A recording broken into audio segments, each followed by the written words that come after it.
Boa noite, pessoal. Vocês estão me ouvindo bem? Só para confirmar aqui. Sim. Então, sim, é isso. Tá, ok, obrigado. Então, gente, vamos começar então mais um estudo. Agora, o capítulo 15 do livro História da Redenção. Mas antes de a gente começar e fazer a oração inicial, alguém tem algum pedido ou algum agradecimento a fazer? Algum pedido, algum agradecimento?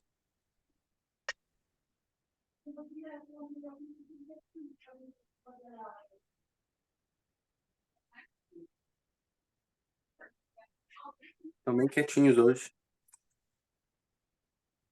Mas eu queria agradecer um ponto que agora essa semana acabou dando sol aqui no Rio Grande do Sul e é uma benção, né? A gente com um solzinho, poder fazer um monte de coisa. Então esse é um agradecimento que eu tenho. Alguém mais? Da porta.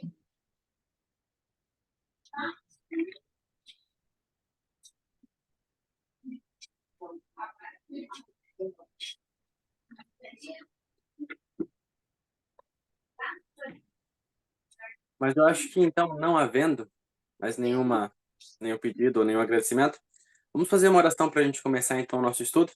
E daí, na sequência, nós já vamos direto para o propriamente dito estudo, né, do nosso capítulo. Peço então para vocês que fechem os vossos olhos, vamos nos inclinar nossa fronte e vamos falar com o nosso Deus.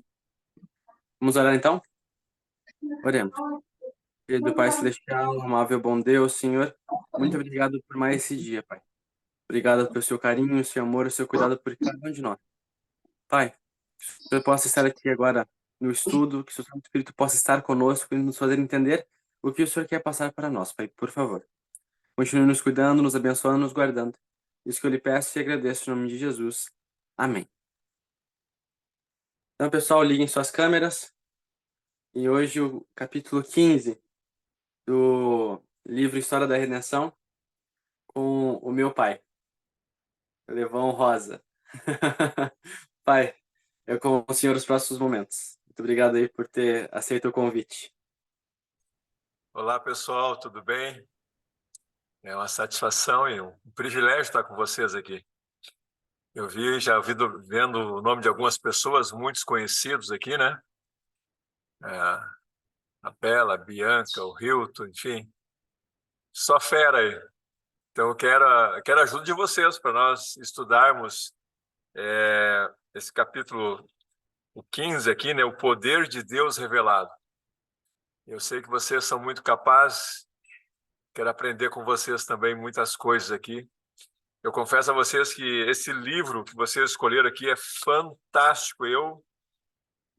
História da Redenção, minha esposa, a gente ama esse livro. É um livro muito interessante, muitas revelações, muita coisa boa. Quando o Enzo me convidou, eu fiquei feliz. E justamente o tema, o poder de Deus revelado, né? Uma coisa magnífica. Então, eu queria que todos participassem e nos ajudassem. E vamos aprender junto aí, ok? Bom, quando José chamou a família dele lá para o Egito, foram algumas famílias, né? Mais ou menos umas 70 pessoas. E ali começou, nesse pequeno grupo aí, se tornou a multidão. Muita gente no Egito. Mas já viram a história, José tinha morrido e tal. Eles se tornaram escravos. E imagine vocês, eles vivendo no meio de uma idolatria egípcia, né? Eles estavam rodeados dessa idolatria e chegou até o ponto que eles perderam, inclusive, o conhecimento de Deus e se esqueceram da lei de Deus. Um povo que estava acostumado ali, e Deus sempre levantando e conversando com o povo, e pela essa convivência que eles tiveram com os egípcios, eles perderam o conhecimento de Deus e esqueceram da lei de Deus. E a gente vê ali que mais ou menos 400 anos, né, 430 anos, mas 400 anos, eles viveram no meio dessa idolatria. E eles uniram-se aos egípcios na adoração do sol, da lua e das estrelas, e também em animais e imagens. Então o povo ficou corrompido. Eu queria que nós pudéssemos fazendo paralelo nossas vidas hoje, né? Eu acho que não só lermos e entendermos a história da época, mas tirarmos lições para nós hoje. O que a gente aprende nessa introdução desse capítulo? Que algumas pessoas dizem assim, olha, eu posso viver no meio das pessoas, a minha fé não vai ser abalada, não tem porquê. Temos que cuidar, gente, que é um risco muito grande. A gente se deixar influenciar ou ser influenciado pelos maus costumes, pela idolatria do mundo, essas coisas. Esse povo, por tanto tempo, imagine vocês, os filhos deles já nasciam no meio da idolatria. Então, essas crianças já vinham já vendo que tinha que adorar o sol, adorar as estrelas, a lua, enfim, as imagens. Então, a gente tem que ter um cuidado, porque a Bíblia diz, né, aquele que acha que está em pé, cuide para que não caia. E diz assim, todas as coisas ao redor dos filhos de Israel tendiam a fazê-lo esquecer-se do Deus vivo. Então, tudo que eles viam ao lado, eles olhavam assim, olha, para que Deus? Está tudo aqui, começaram a esquecer-se de Deus. Isso é um perigo muito grande para nós. A gente começar a ter nossa vida, nossas preocupações, nosso trabalho, nossos estudos, buscar isso, quero fazer aquilo outro, e a gente começar a olhar mais o nosso umbigo e esquecer-se de Deus. O povo de Israel, nessa época, se esqueceu de Deus. Eles buscaram as coisas dos egípcios. Então, eles estavam basicamente com a mentalidade egípcia em sua mente. E diz mais, mesmo assim, existiu entre os hebreus os que preservaram o conhecimento do verdadeiro Deus. Sempre na história, Deus preservou um povo. Vocês já notaram isso? Ó, pessoal, você pode me interromper aí, viu? Sempre na história da Bíblia, Deus teve um povo. Um povo que ele preservou, que ele continuou nos caminhos de Deus. E vai ser assim até o final. Então, nós estamos vivendo agora na época do povo remanescente. E aí nós temos que cuidar para nós não nos corromper com as coisas do Egito, né? Porque às vezes a gente pode sair do Egito, mas a nossa mente está no Egito às vezes. E isso nós temos que ter um cuidado. E eu leio para vocês aqui, nessa primeira parte aqui, que eu achei muito interessantes. Os fiéis eram afligidos e na sua agonia clamavam ao Senhor por livramento do jugo egípcio, que ele os tirasse fora do Egito, para onde pudessem ser livres da idolatria e das corruptoras influências que os circundavam. Então Deus tinha ali naquele povo que estava sendo influenciado pela cultura egípcia e pelos deuses egípcios, ele tinha um povo fiel que clamava, que orava ao Senhor para libertar, para ter a liberdade. E muitos dos hebreus estavam dispostos a permanecer na servidão, porque eles não queriam sair. Eles não queriam sair. Eles preferiam estar ali, naquele país, com dificuldade, sendo escravos, do que se sujeitar a uma jornada. Eles não sabiam para onde iam. Por isso, olha só, diz aqui, o Senhor não os livrou na primeira manifestação de seus sinais e maravilhas diante do faraó. Então, Deus poderia livrar o povo no primeiro evento, ele já podia fazer um evento importante, forte na primeira vez, para que o povo saísse. Mas aqui diz que não os livrou pela primeira vez, porque Deus queria mostrar para o povo o seu poder diante do faraó. Você sabe o que significa faraó? Alguém sabe? Se deixar, eu vou falar sozinho daqui a pouco. Faraó significa grande casa. E, nesse caso aqui, é um título de divindade. E ele se fazia-se como Deus. E ele era responsável, ele tinha responsabilidade sobre a vida, ele tinha também sobre a fertilidade e sobre a imortalidade. Olha só. Então, esse título de Faraó era como se dissesse assim, ele é Deus, ele é o grande da casa, ele é a grande divindade que nós temos, ele é responsável pela vida, isso que é importante quando nós chegar nas pragas. Ele é responsabilidade dele também pela fertilidade e pela imortalidade. Olha que audácia. O ser humano, né? Então, esse era o título que estava subentendido na palavra Faraó. Era uma coisa bem no sentido espiritual, bem contramão o que os hebreus estavam pensando do Deus vivo verdadeiro. Era a contrafação do nosso Deus.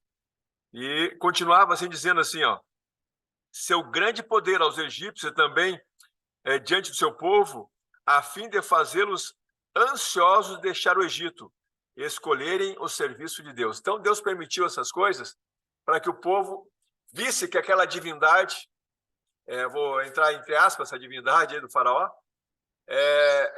não servia de nada. E que o Deus verdadeiro, o nosso Deus, ele sim. E embora muitos dos israelitas se tivessem tornado corrompidos pela idolatria, os fiéis permaneciam firmes. E o que a gente vê hoje em dia? A gente não vê, às vezes, pessoas se desviando da palavra, entram na igreja, daqui a pouco se afastam de Deus, né? A gente vê, assim, por exemplo, uma divisão europeia, a diminuição dos cristãos, a norte-americana diminuindo muito, muito, muito a quantidade de cristãos. Os jovens não estão mais na igreja nesses países da Europa e da América. Então, a gente vê o quê? Alguns fiéis que vão permanecer até o fim, até o livramento, quando Jesus voltar, e muitos se deixando corromper pelas coisas do mundo, não é verdade? Gente, por favor, vocês podem entrar. O Enzo disse que todo mundo bate papo para mim, deixar o pessoal falar. Se deixar, eu falo sozinho, hein? Vão me interrompendo aí, me corrigindo quando for preciso aí, tá ok? Então, os egípcios aí, gente, tiveram oportunidade de se familiarizar com essa fé idólatra. E eles, tentando subverter os fiéis adoradores de Deus, estavam aborrecidos porque não tiveram êxito nesses fiéis adoradores de Deus. E o que a gente vê hoje? Satanás tenta nos corromper, tenta subverter a nós crermos em algumas heresias, e quando ele não consegue, ele deve ficar muito irado, né? Porque a tentativa dele é nos tirar do céu. Você sabia que, eu sempre falo isso, o Enzo já conhece, que Satanás tem 4 ciúmes de nós. O primeiro ciúme, porque ele não ama. Ele só não destrói os demônios porque ele precisa deles. Segundo ciúme, ele não ora, nós podemos orar, nós podemos amar. Amamos a Deus e podemos orar. Ele vai orar para quem se ele se acha o Deus? Ele não ora. E ele é criatura de Deus. Terceiro, Deus nos concedeu algo que o inimigo de Deus não tem. O dom de gerar vida. Satanás não tem esse poder de dar vida. Nós temos porque nós geramos filhos. Deus nos concedeu esse poder de gerar vida. E o quarto e o último é que Satanás, ele conhece o céu, ele sabe a perfeição e a harmonia que existe lá perante o Pai, porque ele foi um dos anjos responsáveis e importantes do céu. E ele vai fazer de tudo para você não estar lá, porque ele não tem mais a chance de estar no céu. Então ele tem esses 4 ciúmes de nós. Ele sabe que nós podemos um dia estar no céu e ele nunca mais vai poder estar lá. Ele foi expulso para nunca mais agora poder estar. E nós podemos estar lá. Então ele vai fazer de tudo para eu e você não estar lá. E assim, como o povo foi corrompido, o povo de Israel lá, o povo hebreu, ele vai fazer de tudo para nós hoje também não estar lá. E naquele tempo ainda existiam os anciões, como hoje existe também, os anciões de Israel, que se esforçavam para manter o povo no foco, para quando eles enfraquecessem na fé, eles pudessem aumentar a fé deles. E referindo à promessa feita a Abraão, né? E ali o livramento, José, pouco antes morreu, predisse a libertação do povo do Egito. Então, os anciões tinham essa função de fortificar a fé desses homens hebreus lá. E eles sofreram, hoje seria chamado bullying, né? Os egípcios faziam bullying com eles, zombavam, criticavam da esperança do livramento deles, enfim. E dizia assim, se o vosso Deus é justo, né? Gritavam, é misericordioso e tem poder sobre os deuses egípcios, por que não faz de vós um povo livre? Por que não se manifesta a sua grandeza e poder, exaltando-vos? Imaginem vocês, os egípcios desenvolvendo economicamente, o mais desenvolvido da época, culturalmente, em todos os planos desenvolvido. E o povo de Deus, escravo, na servidão, na pobreza, sofrendo. E aí os egípcios, cadê o Deus de vocês? Olha só, o Deus de vocês deixou vocês sofrer, que Deus é esse? Que Deus é esse? Sabe que isso faz me pensar que quando vem as dificuldades para nós, a gente tem que louvar a Deus. Porque Deus não opera o milagre como a gente quer. Ele faz conforme a nossa necessidade. E ele faz tudo para engrandecer o nome dele, e não o nosso. Então, Deus permitiu aquilo ali para provar aquele povo. Para provar aquele povo. Um povo duro de coração, um povo que estava se corrompendo, um povo que estava indo para um lado que era do inimigo de Deus. Então, Deus teve que usar alguns métodos bem forte, bem forte. E diz mais aqui, exultavam ao dizer que seus deuses, eles, os egípcios, né, tinham-nos prosperado, dando-lhe alimento, vestuário, grande riqueza, e seus deuses também tinham dado os israelitas para serem escravos deles, né? Tinham poder para oprimir e destruir, a fim de que não fosse um povo. Então, olha só, estavam sofrendo esse bullying dos egípcios. Agora, se coloca no lugar dos hebreus lá, naquela época.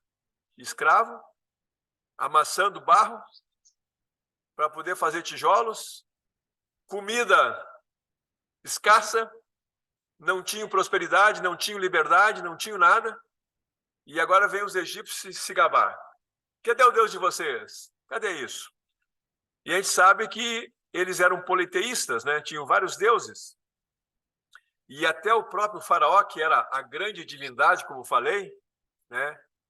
Ele se gabava e jactanciava, né? Que gostaria de ver Deus livrá-los das suas mãos. Eu quero ver o Deus de vocês livrar das minhas mãos, porque eu sou a divindade aqui, representando os egípcios. E essas palavras destruíam cada vez mais a esperança do povo. Estava destruindo a esperança deles, né? E parecia que tudo era errado. Parece que nada dava certo para o povo. E nesse período sempre tinha o povo fiel que estava orando, clamando, buscando ao Senhor. E a gente...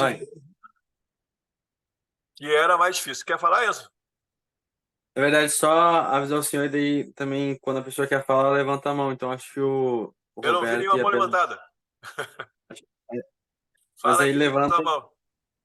A Bela quer falar ali. E o Roberto. Isso. Pode falar, Roberto Benzo. O que eu queria comentar é justamente na parte que diz que o povo ali, né, o remanescente, que permaneceu fiel a Deus, né, que sempre existe, o remanescente, esse remanescente aqui diz que eles não ocultavam a sua fé. Isso. Eles deixavam claro o que eles seguiam e o que eles achavam, tanto para os egípcios quanto também para o próprio povo que estava se corrompendo. E pensando nisso hoje, a gente também não pode se ocultar, né? Ficar com medo. Eu penso assim, mas eu não vou falar porque o outro irmão pensa diferente. A gente também tem que entender que se a gente ocultar a nossa fé, isso não vai ajudar os outros também, né? A avançar. porque o diálogo é bom por isso. O problema é que quando o diálogo fica só de um lado, né? O Sim. que não acontece, por exemplo, no grupo nosso aí do Zoom, é um diálogo que todo mundo fala, que todo mundo avança. Então, isso é muito bom, porque cada um aprende algo nisso, né? E, obviamente, que a gente precisa querer aprender. Mas eu achei muito interessante isso, que a gente não deve ocultar a nossa fé. E levando isso em consideração, no Patriarcas e Profetas, capítulo 23, diz que durante todos os anos da servidão no Egito tinha havido entre os israelitas alguns que se apegavam ao culto de Jeová. Ou seja, alguns. Não era tantos. Então, levando em consideração que o remanescente são poucos mesmo, né? Esses ficavam dolorosamente perturbados ao verem as abominações que eram realizadas, tanto por eles, que eram considerados judeus e estavam ali, né? Os hebreus que estavam fazendo errado, quanto os gentios. Aqui Ellen White comentando, né? O que é que eles faziam? Eles se curvavam a falsos deuses. Ou seja, deixando claro que não é lá no Êxodo 20 que não podia adorar outros deuses. Isso já vem de séculos anteriores. Sempre não poderia adorar outros deuses. Então, aqui deixa mais uma vez claro que o adorar outros deuses, para os que se mantinham na fé, era um absurdo. Eles ficavam, como que vocês estão fazendo isso? E no parágrafo abaixo, que é o 184, no 181, parágrafo 1º, diz que os anciãos de Israel esforçaram-se por sustentar a fé dos irmãos que estavam sucumbindo. Esse deve ser o meu e o seu papel. A gente sustentar. Como sustentar? Orando, chorando pelas abominações, ajudando o irmão, não afundando no poço, mas tirando do poço. Às vezes nós podemos estar caminhando por fundo do poço e também gostaríamos de ter uma mão para nos ajudar. Então eu fiquei muito assim impactado de saber que os anciãos de Israel, porque aparentemente parece que todo o povo estava em apostasia. Não. Quando você vai olhando, aqui você chega e vê, não estava não. Tinha aqueles que confiavam em Deus. E eles tentaram fazer de tudo para ajudar aqueles que estavam indo para o lado errado. Então, essa lição foi assim uma das mais interessantes que eu peguei lendo esse capítulo. Exatamente, Roberto. Olha, exatamente isso que nós lemos. Até citei aqui sobre os anciões falando, né? Que era justamente isso. E se tu ver aqui um pouquinho mais abaixo, diz que alguns hebreus, acho que na parte 114, alguns hebreus raciocinavam que se Deus estivesse acima de todos os deuses, não o deixariam como escravos numa nação idólatra. Então tinha esses que estavam entrando na heresia dos egípcios, que estavam dizendo, ó, se Deus realmente, ele não deixaria nós aqui. Mas em seguida diz, os fiéis servos de Deus entendiam que era por causa da sua infidelidade. Então a gente vê aqui justamente isso, Roberto. Obrigado, viu? Bela?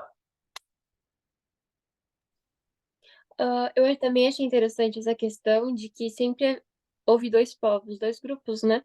E aqui a gente vê distintamente esses dois grupos, era isso que eu também estava pensando aqui, dentro do povo de Israel, mesmo lá no Egito. E o que eu achei interessante é a misericórdia, a grande misericórdia de Deus, porque mesmo sendo pequeno o povo que estava fiel, e tendo aquele outro povo que estava achando melhor mesmo ficar lá dentro da apostasia, enfim, porque talvez fosse mais confortável, porque realmente estava pensando, né? Deus realmente não tem poder, realmente pode ser que os deuses dos egípcios sejam mais fortes, afinal a gente é o povo que é escravo e eles nos dominam, né?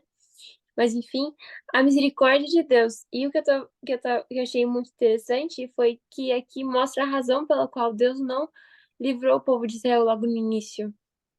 Permitiu que o coração de Faraó fosse endurecido, para que ele pudesse manifestar mais sinais e maravilhas, não só para os egípcios, mas também para o povo de Israel.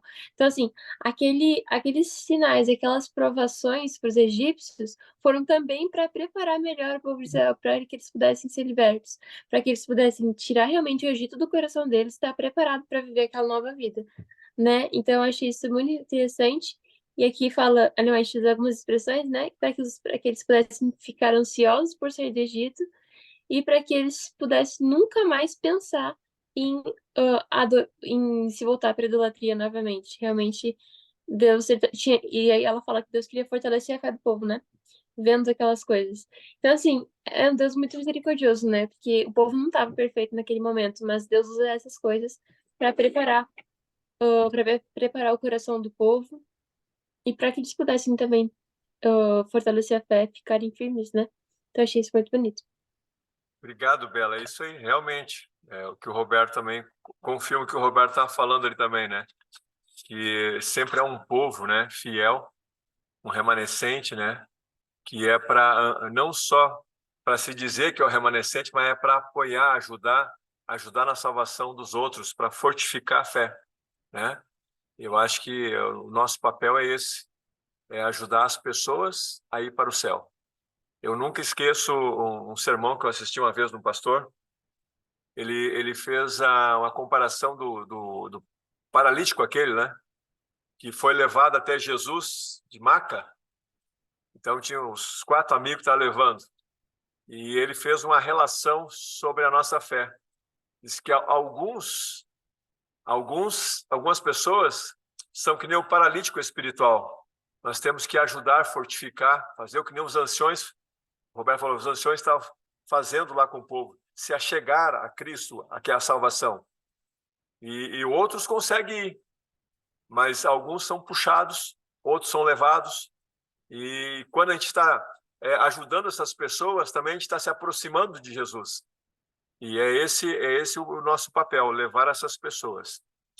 Mas, voltando ali, chegar o tempo em que Deus deveria, né, responder às orações do seu povo. E isso aqui também é muito interessante.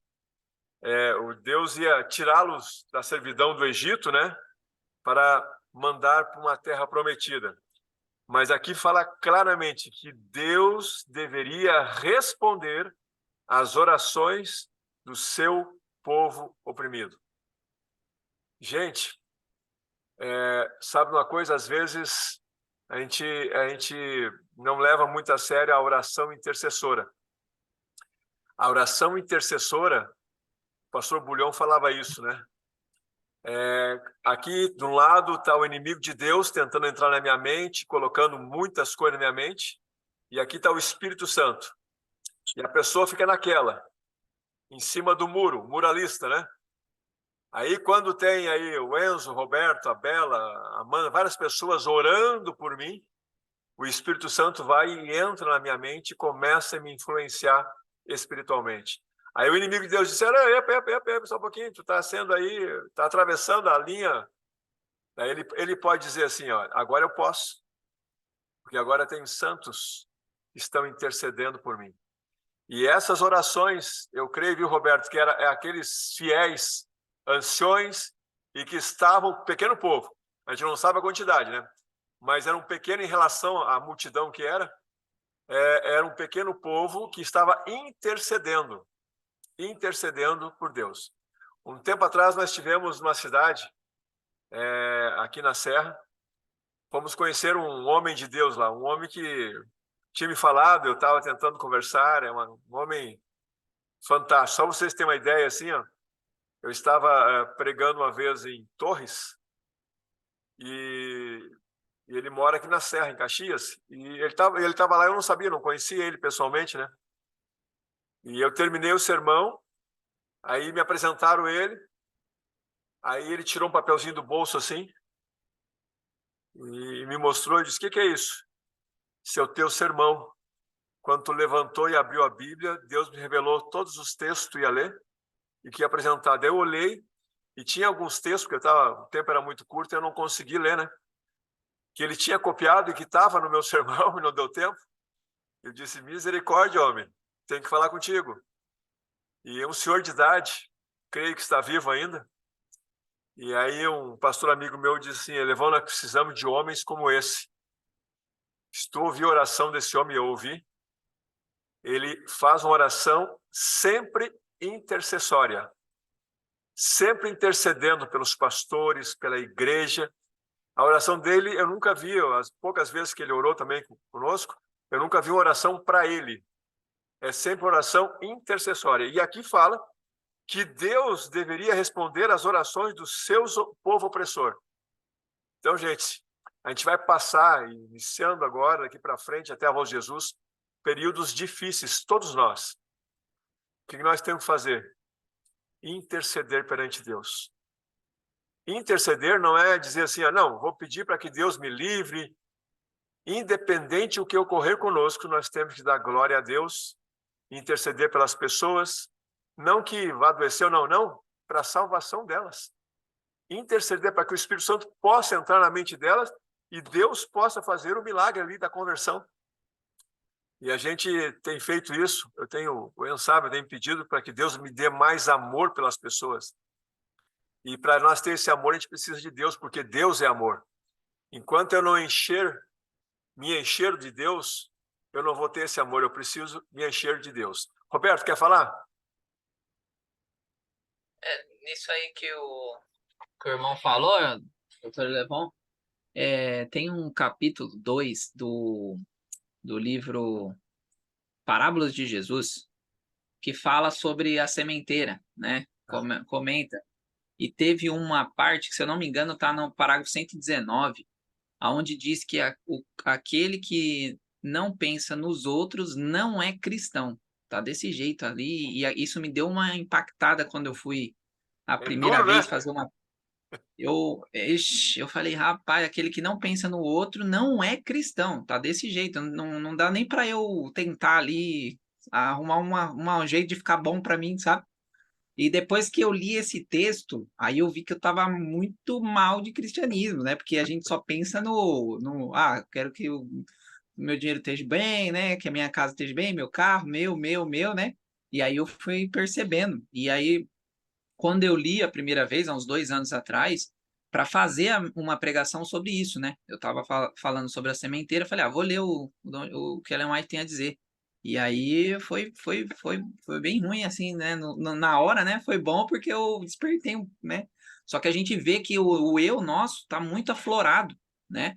E aí, lendo o livro da irmã White sobre oração, tem um texto lá também, vários textos, na verdade, onde mostra que a gente precisa interceder mais pelo outro, porque a gente tem que eliminar o nosso eu, né? Então, quando a gente está centrado em outras pessoas, a gente está, de alguma forma, eliminando o eu da jogada.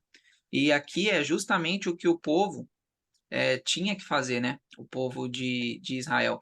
E era o que aquele pessoal que estava fiel estava fazendo.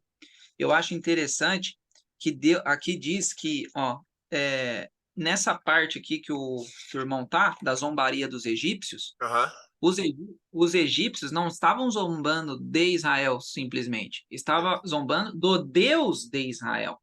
E a gente sabe muito bem que com Deus não se brinca, com Deus não se zomba, né? Porque a uma hora a misericórdia de Deus é ampla, a paciência de Deus, né, a longanimidade, mas tem a ira do Cordeiro, tem a ira de Deus, né? E ela sempre vem, mas não à toa. Quando vem a ira é porque chegou a um nível de, infelizmente, ou acontece ou a humanidade se perece. E foi exatamente o que ocorreu. E Deus foi tão misericordioso que eu achei tão interessante também o que a Bela falou, que Deus não fica no silêncio para sempre, né? Ele deu um tempo porque era necessário, não era à toa. O povo de Israel não estava preparado e chegou a hora de Deus responder à oração. E isso entra naquilo do eu. Eu peço e eu quero que Deus responda ontem. Eu peço e quero que amanhã já esteja resolvido. O povo de Israel teve que esperar um pouco, teve que exercitar mais a fé, né? Teve que fazer algumas outras coisas para que isso ocorresse. E às vezes acontece com a gente também. Então, se a gente está orando por alguma coisa, irmãos, fique na paz, porque o momento é de Deus. Deus sabe o momento certo. Eu mesmo sempre falo para Deus.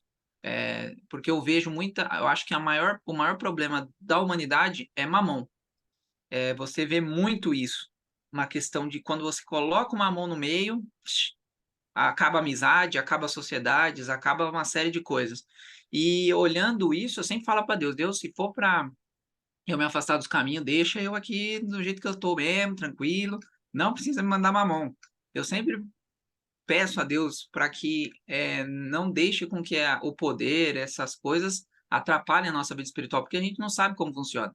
Mas Deus sabe se isso vai me atrapalhar ou não, e Ele vai saber se é melhor me dar ou não isso, entendeu? Então a gente sempre tem que colocar a nossa vida nas mãos de Deus. Então achei bem interessante que Deus teve o tempo certo de responder, como tem o tempo certo de responder a cada um de nós aqui que estamos orando em prol de algo. E, obviamente, para finalizar a minha participação aqui, saíram 600 homens, né? Se fosse contar mulheres, crianças e idosos, a estimativa era que era mais ou menos quase 3 milhões de pessoas, né? Então, mas homens eram 600. Então, pelos alguns que a gente viu, provavelmente não era esse tanto de pessoas. Mas a influência deles e a força de Deus mostrada através das pragas fortificaram muito mais pessoas e colocaram, não, a gente está no caminho certo. E aí eles partiram. Porque a fé não é algo que você não tem evidências, né? Deus dá muitas e muitas e muitas e muitas evidências confirmando aquela fé que a gente tem. E foi exatamente isso que o povo precisou, né? Precisou dessa fé firmada e, infelizmente, depois a gente vai ver que falhou várias vezes, mas naquele momento eles permaneceram firmes e passaram pelo Mar Vermelho. Verdade, Roberto, verdade. E, Roberto, corroborando com o que tu falou no início ali, Testemunho, volume 9, página 189, diz assim, ó: se nós nos humilhássemos diante de Deus e fôssemos bondosos, corteses, compassivos, piedosos, haveria 100 conversões à verdade, onde agora há apenas um. Então, nós nos humilharmos diante do Senhor. Está lá em Testemunho, volume 9, página 189. Nós nos humilharmos, nós sermos corteses, bondosos, compassivos, piedosos, haveriam 100 conversões. E eu creio, que nem tu falou, Roberto, se nós não estamos preocupados com os outros, para orar pelos outros, é porque algo está errado conosco. Nós temos que rever a nossa espiritualidade para saber algo que Deus quer. Deus, ele poderia mandar anjo para fazer isso, mas ele quer usar o ser humano imperfeito para buscar essas almas. E quando a gente busca essas almas e ora para essas almas, quem está se capacitando para ir para o céu somos nós também. É a maneira que Deus usa para fazer isso, né? E a gente viu ali que Deus, ele achou conveniente executar seus juízos sobre Faraó para que ele soubesse, por amarga experiência, desde que doutra sorte não seria convencido que seu poder era superior a todos os outros. Então Deus queria se manifestar de algo assim, tremendo. Então Deus podia fazer isso num piscar de olhos, mas ele fez em etapa, a fim de que seu nome fosse notório através de toda a terra e daria prova exemplar e demonstrativa de seu divino poder e justiça a todas as nações. Era desígnio de Deus que essas exibições de poder fortificasse a fé do povo. E aqui a gente tem que ver algumas coisas. A gente sabe que isso, claro que fortifica, mas isso não é a base. Porque aquele povo viu aqueles milagres todos, viu o mar se abrindo, viu a nuvem, viu a coluna de fogo, viu viu tudo. E o povo se corrompia. Então, por isso que nós temos a apegar ao Senhor. Ser que nem esses anciões, esses fiéis remanescentes. E não depender de milagre. Ah, mas lá em 1000 não sei quanto, eu tive uma experiência com Deus e ficou naquilo. Terminou aquilo. E a comunhão com Deus se extinguiu. Então, nós precisamos fazer isso. E Moisés foi o interlocutor para Faraó. E depois, até que o povo teve que fazer os tijolos sem palha lá, né? Tinha que buscar palha. E a gente começa a ver agora Deus executando o seu juízo. E eu acho muito interessante que essas pragas, começando ali pela a vara de de Moisés, né, que virou uma serpente e engoliu as outras, né? E a gente começa a ver ali as pragas. Eu queria entrar, porque eu não olhei aqui meu tempo aqui correndo, gente. Mas vamos lá. A primeira praga, gente, ali que Moisés toca na água e se transforma em sangue, né? Os rios, as fontes das águas. Ali, a representação divina desse momento do sangue ali, eu não sei se vou saber pronunciar direito. Hilton, se tu souber pronunciar, tu me ajuda ali. Kinum, que é o guardião do Nilo. Hapi, o espírito do Nilo. E Osíris, o Nilo é seu sangue. Olha só as divindades que existiam. E agora vem Moisés, toca na água. E a gente viu na história ali, resumindo aí, que os magos começaram a fazer, fizeram isso aí também, imitaram. Pô, mas como? Pô, mas se a vara dele se tornou uma cobra, então eles eram mágicos, né? Então eles estavam representando. A segunda praga, que foram as rãs, a representação divina ali é Requete, deusa com cabeça de rã, uma deusa da ressurreição, esposa do Deus Criador Quinon, parteira divina. Então, era uma pessoa com a cabeça de rã, era a deusa deles. E vocês viram ali que a quantidade de rã que ficou amontoada deu mau cheiro, enfim. E ali a gente viu até o comentário que Deus poderia virar aquilo em pó e tirar, mas Deus fez eles se retirarem para mostrar, primeiro, que não era uma magia, que não era uma miragem que eles estavam vendo, uma mágica ilusória dos olhos deles. Era realmente rãs que se amontoaram e fedeu, etc. Ok, até aqui os magos, os mágicos lá, imitaram. Agora a terceira praga, os magos não conseguiram imitar, que eram os piolhos. Que a entidade deles era Kepri, deus da ressurreição, cujo símbolo era um escaravelho alado, ou seja, era um besouro comum no deserto. O pastor Rodrigo Silva diz que ele conhece besouro, é um besorrinho comum lá, e ele é um escaravelho. Então, essa entidade chamava-se Kepri, acho que a pronúncia é essa. Era um deus, mas nessa praga dos piolhos, os magos terminou a força deles ali. Terminou o poder de magia ilusória deles. Porque a magia era só uma ilusão. Terminou tudo aqui. E a quarta praga me chama a atenção. Eu fui dar uma olhada, que eram as moscas, os insetos, que era Kepri também. Deus da ressurreição, cujo símbolo era o escaravelho alado também. Olha que interessante. Essas moscas que a gente viu ali, não eram as nossas mosquinhas normais aqui que incomodam a gente, né? Eu vou pensar assim, tipo uma vespa, tipo um besouro grande, a picada muito dolorida, né? Nos animais também, elas picavam. Então, tinha essa entidade Kepri, que era essa mosca, que também os mágicos não conseguiram fazer a mesma coisa.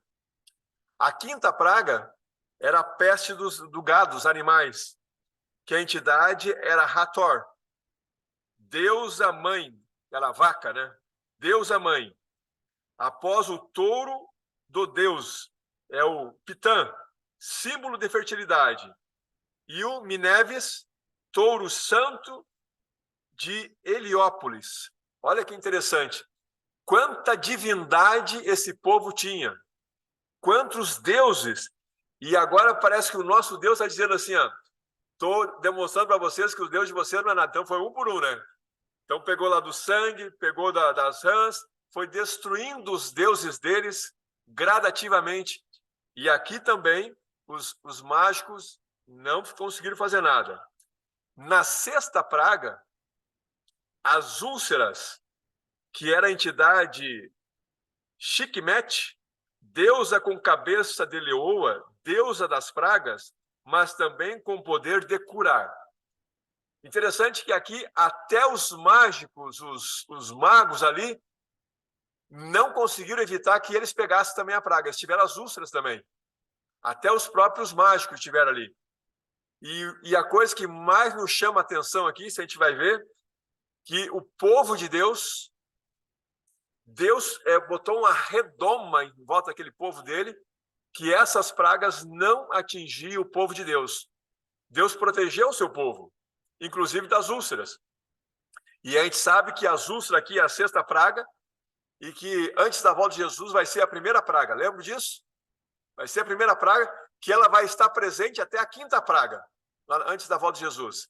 Então vai ser uma úlcera, e aqui nem os magos puderam. Na 7ª praga, que é a chuva de pedra, o granizo, é o Nut, deusa do céu, e a Ísis, deusa da vida. Olha só. E Sete, protetor divino das colheitas. Olha que tanto Deus e o nosso Deus está destruindo um por um. Então vem aquela chuva de granizo, de pedras, e eu imagino o que não aconteceu no Egito. Deve ter ocorrido uma destruição total.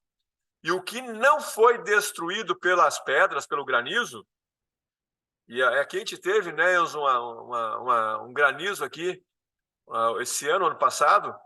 Gente, olha, é umas pedrinhas graúdas aí que destruiu a nossa plantação toda. Ele cortou, parece que é faca. Imagina o tamanho das pedras lá, o que aconteceu no Egito.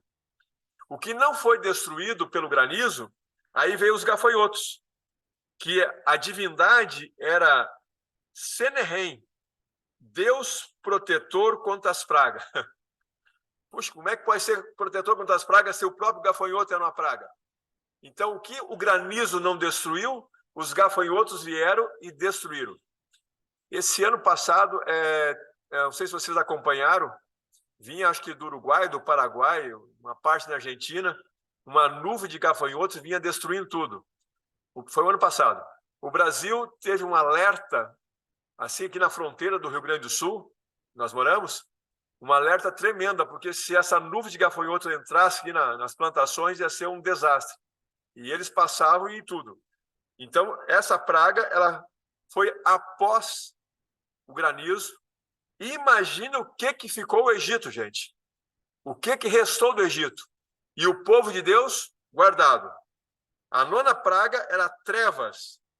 Aí a entidade era Amon-Ra, ou Ram, ou Atom, ou Horus, diferentes divindades solares e celestiais.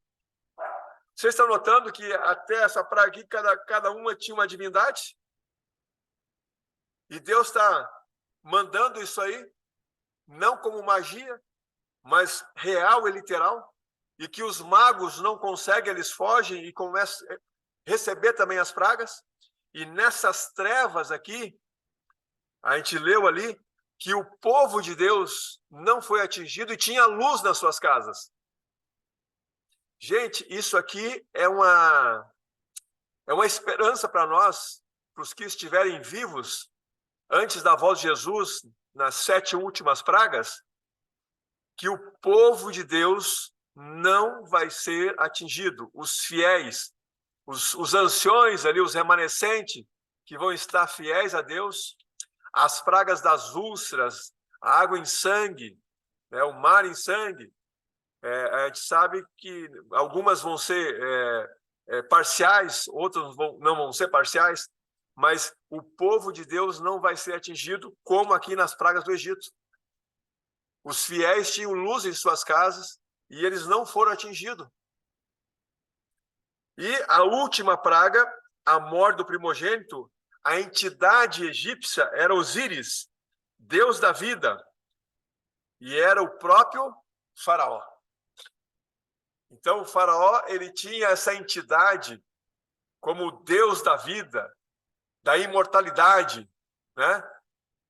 E aí Deus agora, nessa última praga, ele atinge o próprio faraó, não só na morte do primogênito, mas como entidade espiritual ali, para mostrar para a nação egípcia e para o povo hebreu que o Deus verdadeiro é superior a todos os deuses deles. Então, cada praga, repito, tinha uma entidade. E nessa última praga, que é onde morre o primogênito, de todas as pessoas, inclusive dos animais, Deus diretamente está atingindo a Osíris, que é o deus da vida, mas ao faraó, por a sua entidade faraó, como ser o Deus que estabelece a vida da imortalidade, para saber que eles não eram nada perante o Deus verdadeiro. Olha que coisa tremenda. E aqui a gente lê, né? O rei persistiu em sua rebelião, mesmo depois que o Egito tinha sido arruinado. E aí Moisés comunica ao rei, né, que mataria o seu primogênito. E cada praga tinha vindo um pouco mais perto do rei, e mais severa. E essa última seria mais terrível do que qualquer outra. Mas o orgulhoso rei estava extremamente furioso, e não se humilhou. Quando os egípcios viram os grandes preparativos feitos entre os israelitas para a terrível noite, ridicularizaram. Ridicularizaram, vocês estão loucos. Passar sangue aí nas portas, nas vegas das porcas. Ei. Mas a gente sabe que alguns egípcios viram os sinais e alguns egípcios fugiram junto com o povo de Israel. Porque o rei dizia assim, quem é o Deus de vocês? Eu não conheço esse Deus de vocês. Ficava ridicularizando. E aí, nessa última praga, o nosso Deus colocou o dedo na moleira do faraó, dizendo, tu é a divindade que gera vida, que dá imortalidade?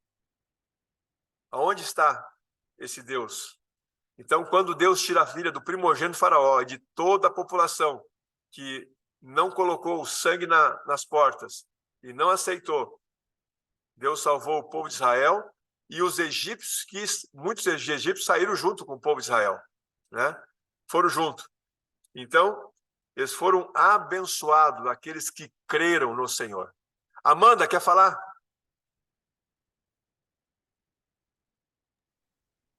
Laura, Laura. falando um pouquinho sobre a parte de passar o sangue no umbral das portas, Isso. Ellen White fala que quando a gente está fazendo nosso próprio culto familiar de manhã e de tarde, também a gente está passando o sangue nos umbrais das portas da nossa casa, protegendo assim contra o juízo de Deus. É uma lembrança que o culto familiar é bem precioso para todos nós.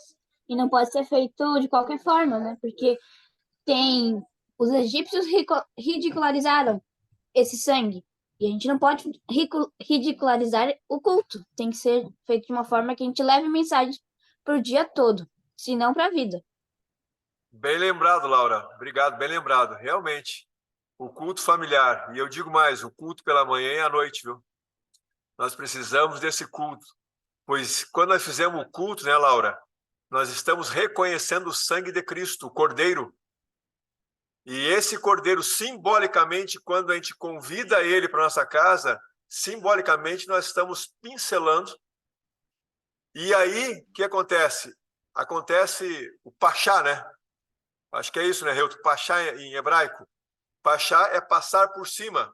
O anjo destruidor passa por cima. Então, a Páscoa simboliza passar por cima. Pachá. Em inglês, a palavra é passar por cima. Nós aqui no Brasil, que Páscoa virou chocolate, né? Mas é passar por cima. Então, faz lembrar o quê? A presença de Jesus, o Cordeiro. Então, quando nós lemos a palavra e vimos que Jesus derramou o seu sangue na cruz para nos salvar, nós estamos realmente, viu, Laura, pincelando os nossos umbrais para que o anjo destruidor não passe e não tire a nossa salvação. Porque Deus tem uma terra prometida, que é a Canaã celestial, para nos levar. E nós precisamos desse sangue do Cordeiro. Enzo, queria falar, por favor? Queria só fazer um comentário, pai. O senhor também já comentou um pouquinho sobre isso. Mas se a gente for ver as pragas, elas são cada vez mais perto do faraó, né? Elas começam a entrar as suas mais distantes, afetando todos, né? Na verdade, todas as pragas afetam a população em modo geral. Só que elas sempre vão se aproximando cada vez mais do faraó, né? Então, foi muito interessante, porque foi ver o Egito depois todas essas catástrofes, né, que aconteceram. Eu acredito que a gente não sabe o tempo, né, mas levou algum tempo essas pragas e deve ter devastado completamente o Egito, né? Sim. Então, cada vez indo pior e ainda depois, a gente vai ver nos próximos capítulos, né? Um exército inteiro de faraó indo pro fundo do mar. Mas o interessante é que a gente não acha isso na inscrição egípcia, né? Porque sempre quando acontecia alguma coisa ruim, ou quando eles não gostavam de alguma pessoa, logo depois todas as inscrições dos acontecimentos ou da pessoa elas eram riscadas, né? E eram destruídas. Mas eu acho muito interessante, porque for ver, ah, parece que Deus vai apertando cada vez mais Faraó, né? Então tem momento, acho que não deu tempo para falar, né? Por causa do nosso tempo, mas tem momento que ele deixa os israelitas saírem com uma condição, né? Só os homens. Daí Moisés fala que não, depois vem outra praga dele. Ele vai lá, não, mas os homens e as mulheres, mas sem os animais. Daí depois Moisés e Arão falam que não dava, né? Precisava dos animais. Ele vai indo, vai indo. E até que ele, não vai dar. Vocês não saem de qualquer jeito.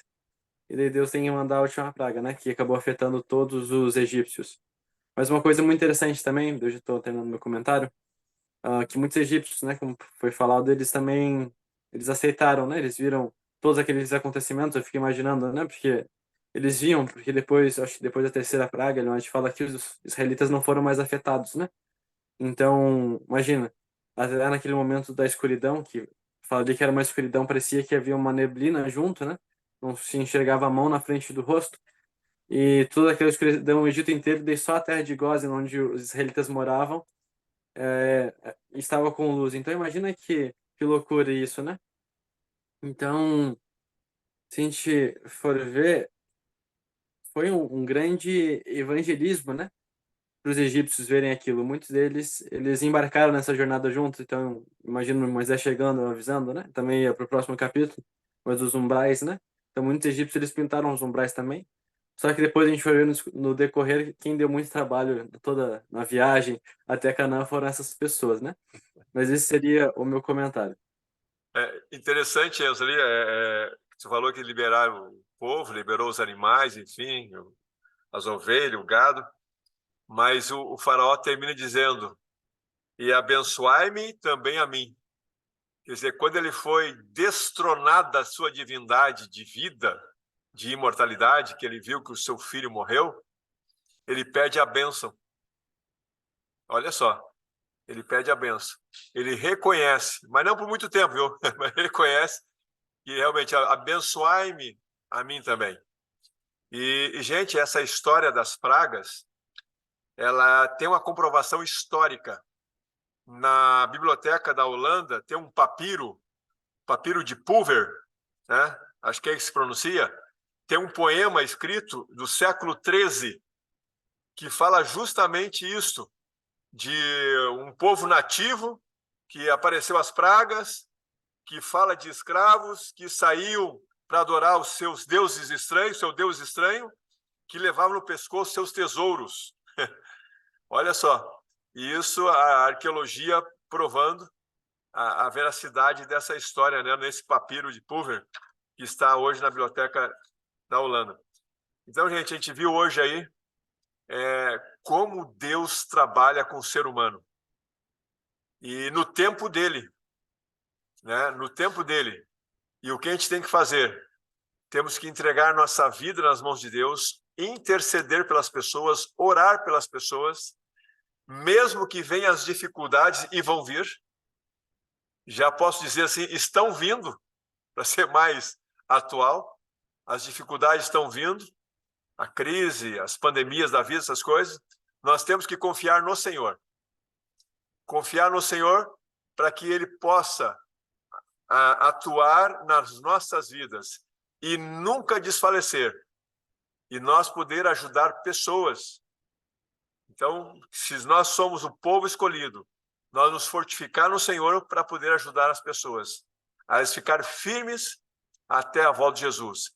E quando passarmos pelas pragas, não devemos temer, porque ela não vai entrar em nossa tenda, essas pragas. E aí tem várias coisas que a gente começa a entender. a necessidade da reforma de saúde, né? A necessidade da entrega total ao Senhor, da comunhão, de pintar nossos umbrais, que nem a Laura falou ali, né? Nas nossas casas, pelo culto familiar, né? E não era só pintar, depois acho que vão ler mais adiante também, comiam ervas amargas, né? Que dá para entender que possa ser até a reforma de saúde, entrega total, isso dá para entender. Então, gente, tem muita coisa para nós aprender nesses detalhes. E o que mais me chama a atenção, que o nosso Deus é o Deus dos deuses, o Deus eterno. E Deus, ele não se deixa escarnecer. Ele foi destruindo Deus por Deus dos egípcios, um por um. Ele podia dar uma praga só. Ele podia só dizer, ó, vamos matar aí o primogênito de primeira praga, fez ser uma só e deu, pronto. Não, ele foi destruindo Deus por Deus e mostrando para os hebreus, para os egípcios, quem é o Deus verdadeiro. Nós nunca podemos duvidar do nosso Deus, porque Satanás não tem poder. Ele pode fazer a magia que quiser, mas ele não tem poder. Ele pode fazer a contrafação que quiser, mas ele não tem poder. Porque Deus, o grande eu sou, é o Deus verdadeiro. Esse é o nosso Deus. Estou disposto, eu já falei demais, gente, estou disposto a qualquer pergunta, se vocês quiserem, ou colaborar com alguma acréscimo que eu esqueci, porque é bastante informação, parece que não é, mas bastante informação. Só Salmos 91, né? Diz, nem o mal te sucederá, nem praga alguma chegará à tua tenda, né? Porque os seus anjos dará ordem a teu respeito para te guardar em todos os seus caminhos. Que a gente possa levar esse texto em nosso coração e na nossa mente. Exatamente, aí fecha o que a Laurinha falou, né? Nenhum mal chegará na tua tenda, mas para quem? Para quem for fiel ao Senhor. Para quem for fiel ao Senhor. E aí a gente vê na história. Hoje, quando ninguém participou, porque eu falei, ou é porque o pessoal não está com vontade de conversar hoje? Hein, Enzo? Estão meio tímidos hoje. O senhor de idade aqui falando, o pessoal já ficou meio com receio aqui. Pessoal, foi muito legal passar com vocês aqui esse assunto. Obrigado pela participação, Roberto, Amanda, Laura. Tá? Foi muito legal. A Bela também participou.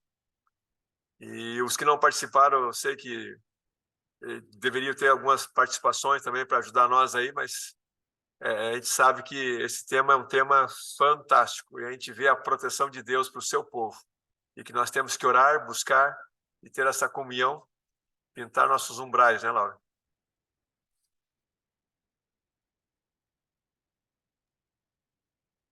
Então, pessoal, mais algum comentário? Senão o pai pode terminar orando para a gente.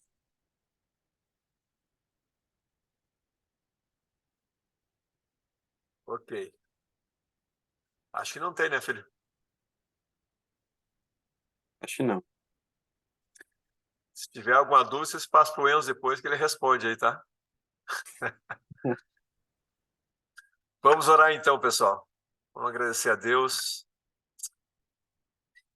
Pai querido, louvado seja o teu nome. Obrigado pelas histórias que o Senhor deixou na tua palavra. História que nos fortifica, que nos faz chegar mais ao Senhor.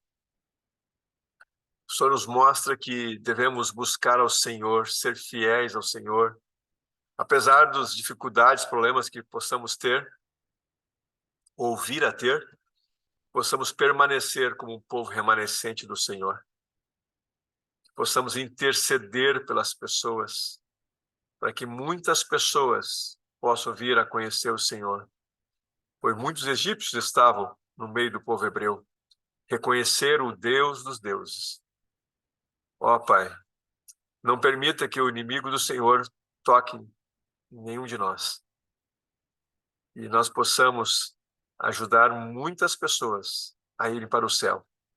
Sendo assim, nos capacitando também para um dia estar ao lado do Senhor Jesus. Nos cuide o restante dessa noite, abençoe esse grupo e obrigado pelo privilégio de compartilharmos alguns momentos juntos aqui. Isso eu faço e agradeço em nome de Jesus. Amém. Amém. Obrigado, pai. Obrigado, pessoal. Eu não sei quem poderia tirar foto pra gente. Se a gente tivesse um computador. Nós já tiramos nossa fotinho pra finalizar mesmo. Depois a gente manda lá no grupo. A Bela deu as caras ali, Bela. Mas não pra tirar foto, deixa eu ver. Matheus, geralmente tá com computador? Ou o Roberto, não sei. Se vocês esperar um minutinho, dá para eu tirar. Pera aí. Vai lá, Roberto. É que o computador aqui, ele saiu meu WhatsApp, eu não tô com o link. Pera aí que eu vou entrar rapidinho. Laura, tu tem um computador, Laura? Rapidinho. Roberto vai ver, daí ele já tira foto pra gente. O que houve no teu Já. cabelo, Gustavo? Do lado da aula, nem tomei banho ainda. A gente sentiu o cheiro aqui.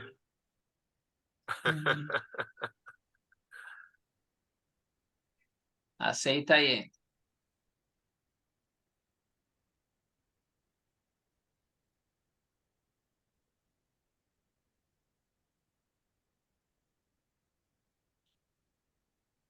Eu vou entrar com o do doutor aqui mesmo, que... Tá, beleza. Aí, eu vou tirar, hein? Vai lá. Liguem as câmeras. Peguem os livros. Vamos lá. Deixa eu pegar meu livro aqui.